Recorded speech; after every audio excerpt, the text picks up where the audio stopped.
El Señor esté con ustedes. Lectura del Santo Evangelio según San Mateo.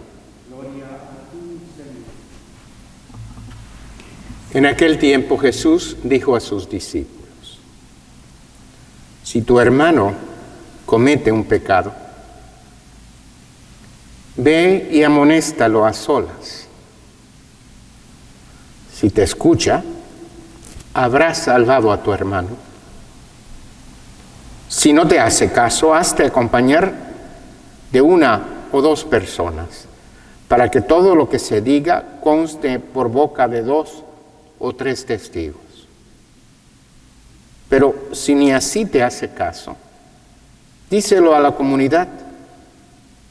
Y si ni a la comunidad le hace caso, apártate de él como de un pagano o de un publicano. Yo les aseguro que todo lo que aten en la tierra quedará atado en el cielo, y todo lo que desaten en la tierra quedará desatado en el cielo.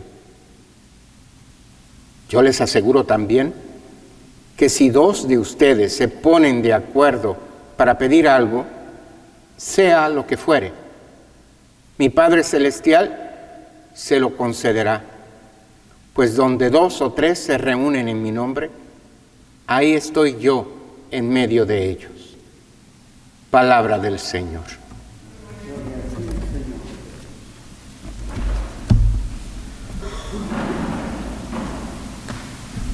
Hoy celebramos el memorial de Santa Clara de Asís. Dice la historia que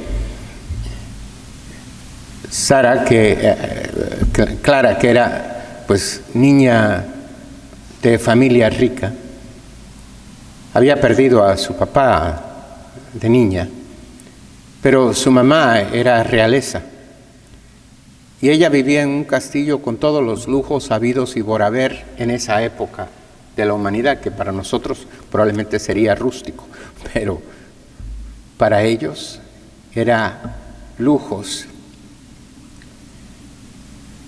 Y una vez oyó a San Francisco, predicar en la calle y mendigar, como solía decir, porque San Francisco, que también había sido de familia acomodada, había sentido el llamado del Señor a despegarse de todo, a dejar todo y vivir como un mendigo, predicando y dándole gloria al Señor de palabra y de vida, confiando solamente en su providencia. Eso conmovió tanto a Clara, que hizo que se fuera con una de sus hermanas y creara una comunidad también de monjas mendicantes. Y donde quiera que los franciscanos establecían una casa, ahí le seguían las clarisas,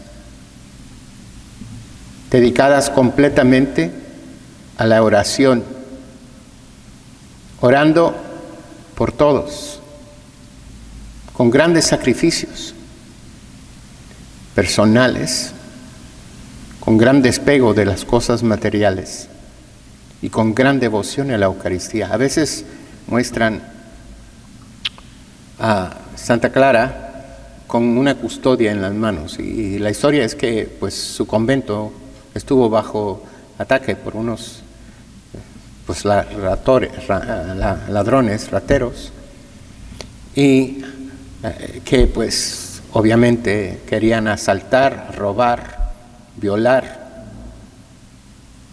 Y ella, con la única fuerza que tenía, su fe y la Eucaristía, sale con la custodia levantado en alto. Y esto rechaza el ataque del enemigo. Y quedaron salvas. No sé cuántos de nosotros tendríamos esa fe. Pero las Sagradas Escrituras hoy nos recuerda que nuestro único baluarte, nuestra única fortaleza es el Señor. Moisés, que había sido un gran pecador, un asesino, un día se topó con el Señor en aquella zarza ardiente. El Señor le habló y le indicó lo que tenía que hacer: liberar a su pueblo, llevarlo a la tierra prometida. Por los pecados y las desobediencias del pueblo vagaron por muchos años. Y Moisés llegó a la cima de aquella colina y el Señor le mostró todas las tierras que Dios le había prometido a Abraham. Y le dijo que no, él personalmente no llegaría a ver, pero que la promesa se cumpliría. Es un ejemplo de una fe que no ve, pero que confía. ¿Cómo iba a Moisés creer que él podría dirigir y liberar a un pueblo si no era el Señor que se lo dijera? Él sabía de lo que había sido capaz. Él sabía la bajeza, la debilidad y su pecado. Pero sabe que para Dios no hay imposible, que no hay pecado que no perdone, que no hay montaña que no mueva, especialmente las montañas del egoísmo, del odio, de la falta de perdón. Y nos recuerda que muchas veces ignoramos ese consejo de Jesús. Fácil juzgamos y criticamos y hablamos de los demás. Fácil no enfrentamos a la persona con su pecado o su conducta equivocada. Es más fácil hablar por detrás o criticar o chismear, peor todavía, que amar. Amar aún a mi hermano o mi hermana que está perdida, que está pecando, que ha perdido el camino, que se ha apartado del Señor. Y Jesús nos da el patrón.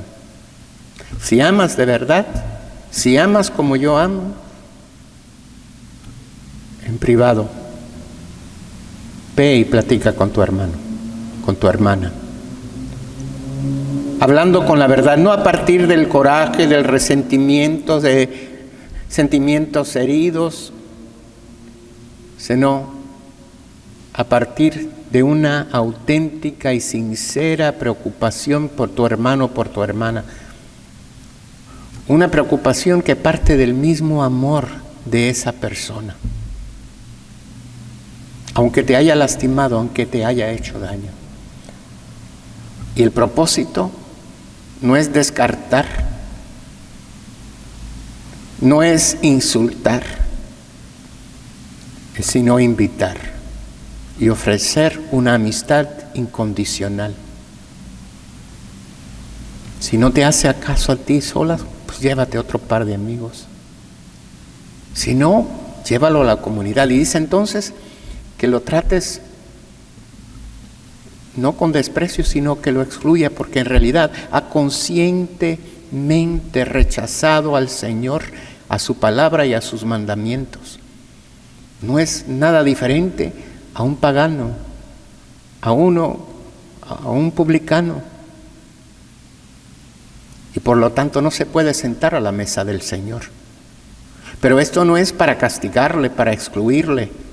A veces pensamos en la excomunicación como un castigo permanente y de por vida, cuando es simplemente una oportunidad que se le da al pecador de arrepentirse, de reconocer su pecado, de experimentar una conversión y de volver a la mesa del Señor. De eso se trata.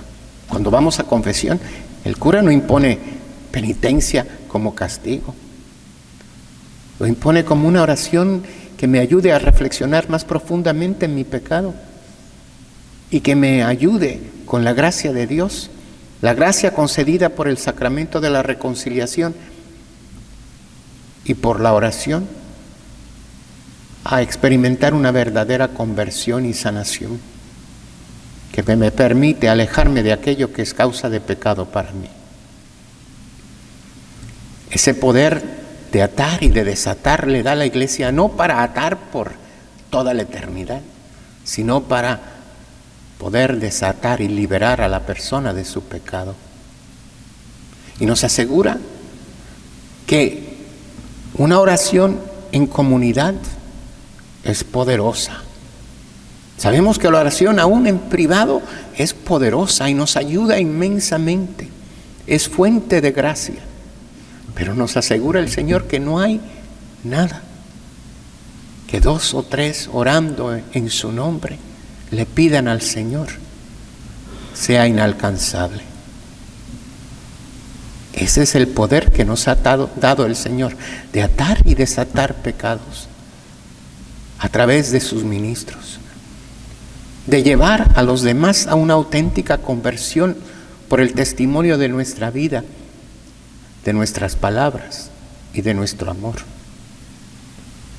Y que nos asegura que cuando vivimos así en unidad y en oración, todo es posible. Aún lo que parece imposible, y muchas veces lo que parece imposible, es vencer nuestro propio egoísmo, egocentrismo, pecado, soberbia. Aún eso lo puede vencer el Señor si creemos en Él y confiamos en su palabra. En esta misa estamos orando como comunidad, poniendo todas nuestras necesidades ante el Señor, uniéndonos a Él en la Eucaristía, para poder ser transformados día a día a imagen de Cristo, para que Cristo, a quien recibimos, se una a nosotros en cuerpo, alma y divinidad y nos ayude a ser cada día más santos. Pidámosle al Señor que en esta misa ese camino hacia Él continúe más seguro y más firme y que nos ayude a ser santos.